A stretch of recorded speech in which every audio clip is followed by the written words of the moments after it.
সালাম আলাইকুম। আজকে এপ্রিল মাসের ১৯ তারিখ। আমি এসেছি ছাদ বাগানে। ছাদ বাগানটা বেশ বড়। আজকে শুধু আপনাদের ওই আমার সবজি বাগানটুকু দেখাবো। কি, কি সবজি আছে এই মুহূর্তে। অল্প কয়েক মিনিট লাগবে। আমি দেখাচ্ছি ঘুরে, ঘুরে। ছাদ বাগানের এরকম উত্তর পশ্চিম কর্নারে আমি সবজি চাষ করি। যে সবজি চাষ করি, যে সবজি বেড আছে আমার। তা লক্ষ্য করেন যে ওইদিকে যে এইগুলো আছে, এই যে তেলের ব্যারেল যে প্লাস্টিকের, ওইগুলি মাঝখানে কেটে একটাতে দুইটা করে বানিয়েছি। তার মধ্যে মাটির সাথে জৈব সার মিক্সচার করে সবজি বেড বানাইছি। আবার এইদিকে লক্ষ্য করেন যে এই যে অ্যালুমিনিয়ামের শীট, ওই যে ৮ ফুট বাই ৪ ফুট যে অ্যালুমিনিয়ামের শীট থাকে, রাজমিস্ত্রিরা ব্যবহার করে এগুলি। রাজমিস্ত্রিরা ওই যে রাজের কাজের ওই বিল্ডিং এর যখন ছাদ বানায় নিচ দিয়ে এগুলি দেয় আর কি। এগুলো বেশি দাম না আসলে। তো এইগুলি আমি ময়মনসিংহের বড় বাজার থেকে কিনেছি। কিনে ওই যে যারা বালতি তৈরি করে যে ওই ওই যে ওখানে স্বদেশী বাজারের মাথায় আর কি, আর ছোট বাজারের মাথায় সংযোগস্থল, ওখানে বালতি তৈরি করে, কিন্তু বালতি মেরামত করে বালতি তৈরি করে। তো তাদের ওখানে আমি বলছি যে এরকম ওই যে দেখাই দিছি যে এরকম বাঁকা করবেন। আমি ছবি মানে ডিজাইন এঁকে নিয়ে গেছিলাম খাতার মধ্যে। তারা আমাকে বানিয়ে দিছে, অল্প টাকা লাগছে। এখন এটা যদি আমি এই ইয়েতে ছাদের ফ্লোরে রেখে দেই, তাহলে ছাদটা চ্যাপটা বা ভিজা যাবে। যেমন ওই দিকে দেখেন ভিজা ভিজা দেখা যাচ্ছে, এটা দেখেন শুকনা শুকনা দেখা যাচ্ছে। তার নিচে ওই স্বদেশী বাজারে যে ভাতের মাড় গালানোর জন্য যে লোহা করে যারা কাজ করে, তারা যেগুলো বিক্রি করে রেডিমেড, এই যে নিচে যে মাড় গালানোর যে ইটা স্ট্যান্ড, ওইটা আমি এই নিচটা দিয়ে দিচ্ছি বসে, যাতে উঁচু হয়ে থাকে আর নিচটা শুকনা থাকে। পানি যেটুকু দেওয়া হয় ওইটুকু মাটিতে নিয়ে নেয়, তাতে শুকনা থাকে না, মানে ভিজা থাকে না। তো এর মধ্যে দেখেন আমি এই এই যে কচু শাক, এই কচু শাক কিন্তু সাধারণ কচু না, এটা দুধ কচু বলে। দুধ কচু, এই যে কচু সকালবেলায় যে পানি পানি জমছে টলমল করে, দেখেন এই টলমল করে কচু পাতার পানি টলমল করে, বলছে না যে এটা কিন্তু আপনাদের অনেকেরই আর যারা শহরে থাকেন এই পানিটা দেখেন না, গ্রামে যারা তার তো লক্ষ্যই করে না কত সুন্দর লাগে কচু পাতার পানি। এই যে আবারও দেখাচ্ছে, এই যে দেখেন কিরকম করাই। এটা হলো কচু, দুধ কচু। আর কেউ কেউ বলে দস্তর, এটা বেটে খায়। এই পাতাটা কালিজিরা দিয়ে বেটে খায়। আবার আরেকটা পাতা দেখতেছেন, এটা কচু না, এটা হলো শাক জাতীয়, ওই যে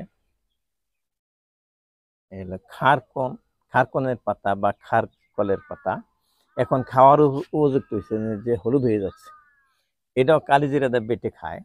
এটা হলো খারকনের পাতা বা খারকলের পাতা এরকম। খারকন গাছে এক ধরনের ফুল ফোটে, সেই ফুলটা দেখাচ্ছি, যে ফুল ফুটছে আজকে সুন্দর দেখতে পেলেন। এই দেখেন সুন্দর একটা ফুল ফুটছে। আমাদের দেশে গ্রামের বাড়ির আশপাশে এরকম ফুল দেখা যায়, অনেকে আমরা লক্ষ্য করি না। এই ফুলটা দেখেন একটা ডিজাইনের ফুল, এই যে সুন্দর। হ্যাঁ, এই মাঝখানে একটু খাড়াই আছে, এটা হলো খারকনের ফুল। ওই যে লালটা, ওই যে দেখেন এই। আর আরেকটা ফুল ফুটতেছে দেখা যাচ্ছে, এই যে এটা আরো সুন্দর লাগতেছে, এই দেখেন এই এই ফুল।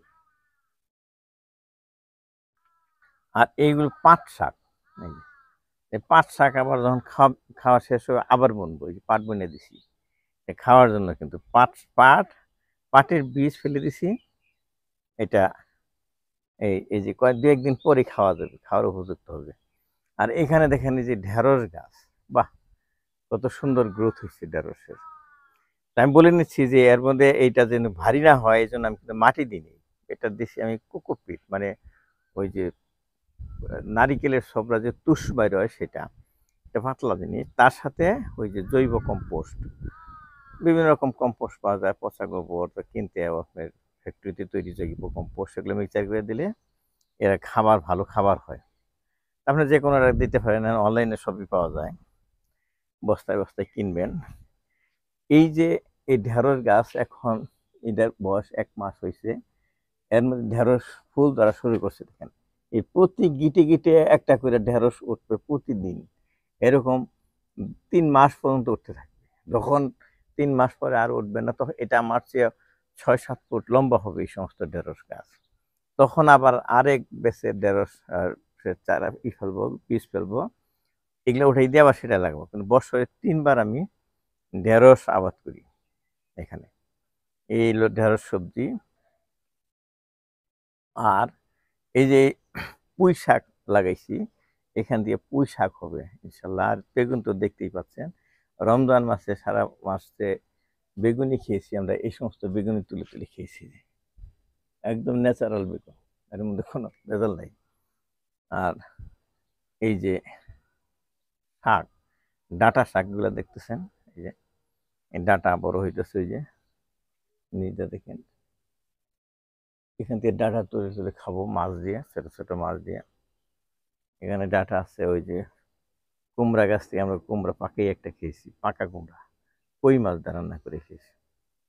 আর এইটা এটা হচ্ছে ওই যে করলা গাছ। এখানে একটা এই যে বরবটি গাছ আছে, দেখেন কত বড় বড় বরবটি, অনেক বরবটি হয় এর ভিতরে। এই গাছটা বরবটি গাছ। এইখানে ওই যে ডাটা হয়েছে।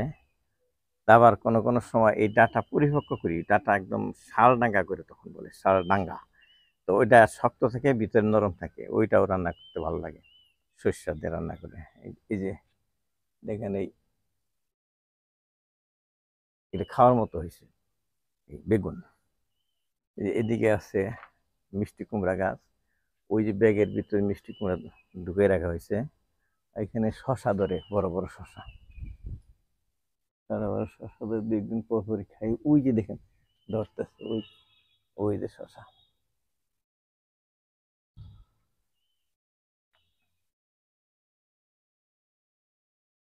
ওখান থেকে ধরবে আরো। কাজেই ওই যে অল্প জায়গার মধ্যে কিন্তু ভালো সবজি আছে। আমরা এরকম এরকম ছাদে, অল্প ছাদ থাকলেও আপাতত এইখানে কিন্তু একটা রুমের সমান, এখানে কিন্তু অনেক সবজি আবাদ করা গেছে। তা আমি আশা করবো যাদের এরকম ছাদ করে আছে তারা আমার মতো করে, আমি এত ব্যস্ত মানুষ, আমি কিন্তু ডাক্তার, তা আমি সকাল বিকাল সবসময় ব্যস্ত থাকি, তারপরেও এই সবজি আবাদ করি। আর এদিকে তো ওই যে ফুলের বাগান তো আছেই, দেখতেছেন আরো ওই দিন ফল, সবেদা ফল জ্বলতেছে, প্রচুর সবেদা ফল। দেখলেন আমি বেশ কয়েকটা সবজি দেখালাম ছাদ বাগানে, যাতে আপনাদের যাদের এরকম ছাদ পড়ে আছে তারাও এইরকম সবজি আবাদ করে খেতে পারেন, এবং এটা ফরমালিন মুক্ত, ভেজাল মুক্ত একটা সবজি। এবং ভালো লাগবে যখন আপনি সবজি নিজ হাতে আবাদ করবেন, তুলবেন, তখন ভালো লাগবে। দেখালাম, আশা করি আপনার কাছে ভালো লেগেছে। এবং আপনি যেহেতু ভালো লেগেছে বা লাগে নাই, আপনাদের বন্ধুর কাছে ভালো লাগতে পারে, এই জন্য আপনি শেয়ার বাটনে ক্লিক করে শেয়ার করে দিন, আপনার বন্ধুরা দেখতে পারে। আল্লাহ হাফেজ।